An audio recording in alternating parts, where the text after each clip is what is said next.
Praise the lord. దేవునికి స్తోత్రం. వాక్యానికి వెళ్దాం. Job chapter 5 verses 21. Job chapter 5 verses 21.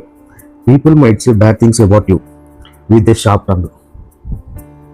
మొదటిది ఏంటంటే మనుషుల యొక్క నాలుక చాలా శక్తివంతిది.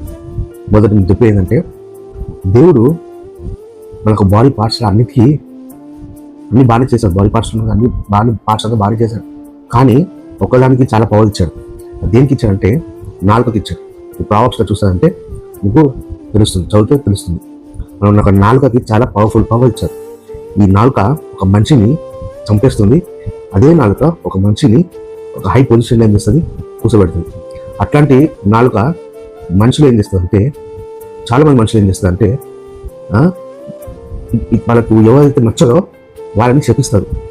నువ్వు బాగుండొద్దు, ఓకేనా, నువ్వు బాగుండొద్దు, నువ్వు ఏ పని చేయకపోయినా కానీ అది జరగకూడదు అని చాలా శపిస్తారు. అర్థమవుతుందా? అందుకే వాళ్ళకి నాలుక చాలా షార్ప్ ఉంటుందంట. నేను చెప్తుండండి, people might say bad things about you with a sharp tongue. ఓకేనా, చాలా మనుషులకు నాలుక ఎట్లుంటుందంటే చాలా విషం. పాముకి నాలుకలో ఎట్లా విషం ఉంటుందో మనుషుల గిట నాలుకది విషం ఉంటుంది. ఓకేనా, మంచిగా మాట్లాడే నాలుక ఉంది, శపించే నాలుక గిట ఉంది.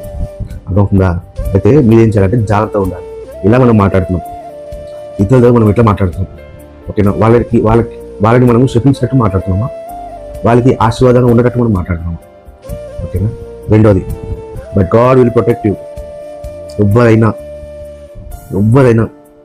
వాళ్ళ యొక్క నాలుక ద్వారా మిమ్మల్ని శపించాలనుకోండి, అక్కడ దేవుడు వాళ్ళ పిల్లలు ఏం చేస్తాడంట, ప్రొటెక్ట్ చేస్తాడంట. వాళ్ళు చేసే శాపనార్థాలు మీకు తగలకుండా ఆయన మిమ్మల్ని ఏం చేస్తాడంట, ప్రొటెక్ట్ చేస్తాడంట. అయితే ఆయన ఏమన్నాడంటే, you will not be afraid bad things happen. నువ్వేం చేయదు, భయపడద్దు. దేవుని పిల్లలైన మీరు ఏం చేయదు, భయపడడానికి అవసరం లేదు. ఎవ్వరు శపించినా అది దేవుని పిల్లలకి ఏం కాదు, అది ఫలించదు.